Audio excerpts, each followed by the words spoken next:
Hey guys, it's Coffee Break with Damien. If you haven't picked up on the big spoiler that's been in the comic book news this week about an issue that is coming out tomorrow as I speak, if you don't know what I'm talking about, then good for you. You somehow missed the spoiler.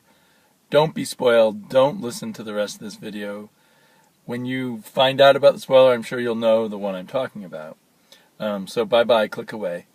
Now for the rest of you, this is Coffee Break with Damien, but I don't mean Damien myself. I mean this Damien from Batman and Robin, Bruce Wayne's son, Damian. As we are all hearing in the spoilers, he's gonna die in this upcoming issue of Batman Inc., written by Grant Morrison, who created Damian.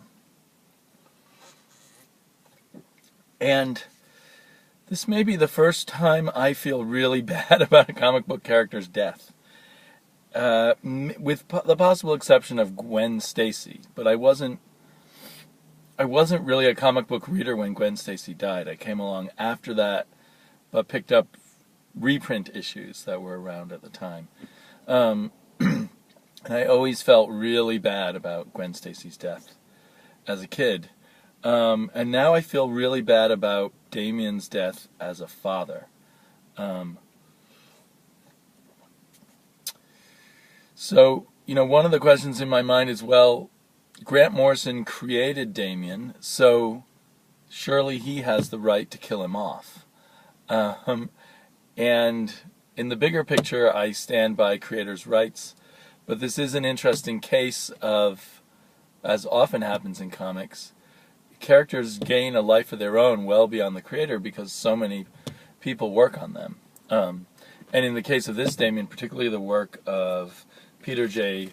Tomasi, who's been writing the Batman and Damian series, the Batman and Robin series. See, I call it Batman and Damian. It's so linked to Damian in my mind.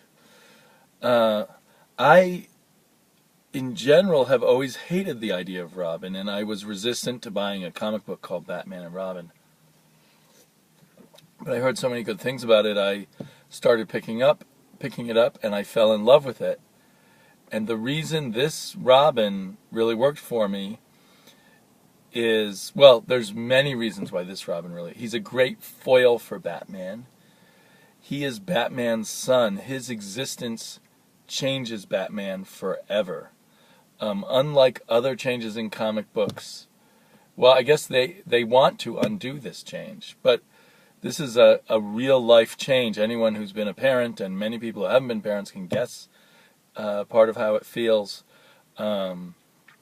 This changes you, and a well-done relationship between a father and son superhero is a powerful thing, and that's what Batman and Robin has been at its best. So I'm really sad to see that go. Excuse me. And, in the comic book medium, the whole, at least these superhero comics that we read, one of the whole appeals of it is the ongoing story, the character that you follow for years and years and years. And I want to keep following Damian. And I want to keep following Batman with Damian. So I feel like Damian is being treated like one of these stories that doesn't really matter, in a sense. You bring in a character, make Batman go through a painful arc, and you can have a painful story, and then return Batman to where he started.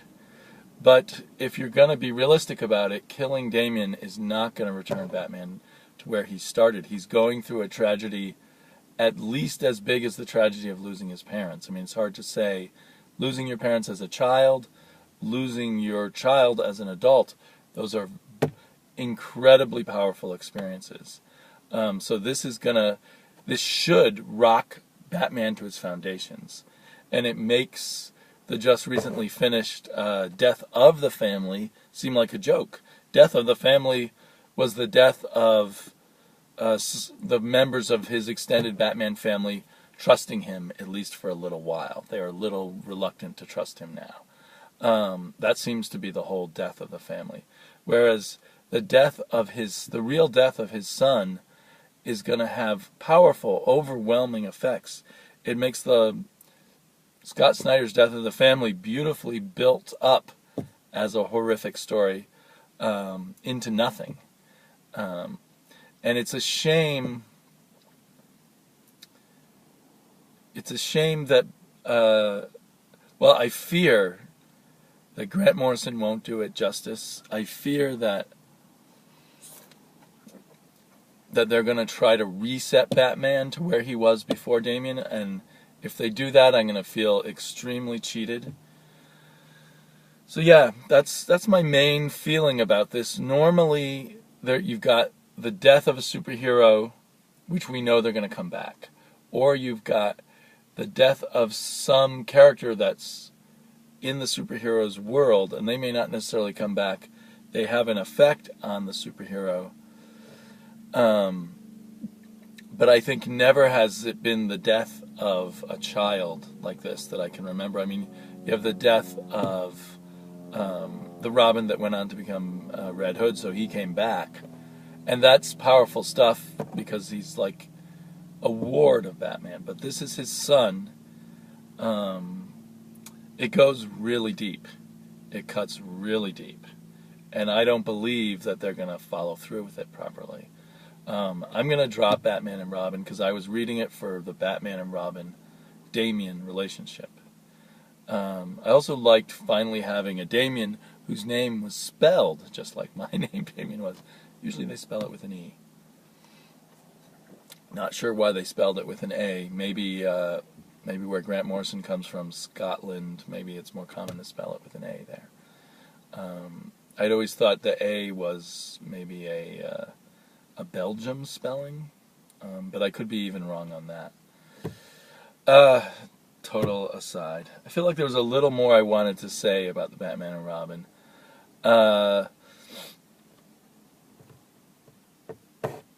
You know, it's hard to lose a character you really like, and I gotta be a grown-up about it, but I feel like they're making the wrong decision. That this character became real, not just a little side story of Grant Morrison's to screw around with Batman for a little while. And this just kind of, it's weird that the needs of the creators and the needs of the readers kind of, they intersect, but they're not always together. They kind of intersect in and out. We need good characters that we can care about, and we need them to continue, at least in this serial form of comic books. It's hard for me to care about most of the Robins, but I really care about Damian, and he really makes Batman interesting. So, yeah. I think they're resetting the clock. I think this is what it is. This is their reason. Reset the clock, return Batman to what he was before. But he's not going to be what he was before in my mind. I think this would change his approach to his mission as a crime fighter. It would change his approach to his relationships with other people. It would change his feeling about himself. I think you're gonna spiral into levels of self-hate and self-doubt when your child dies, even when it's totally not your fault. And if part of why Damian dies is because Batman's been putting him into the line of danger by letting him be Robin, then the level of guilt is even higher.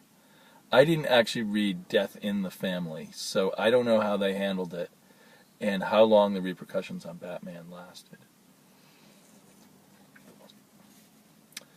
So that's my little take on it right now. I'll probably think of more things I wished I'd said about this, because I thought I had a long laundry list of things to say.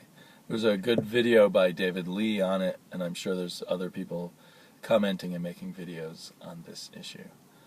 Talk to y'all later.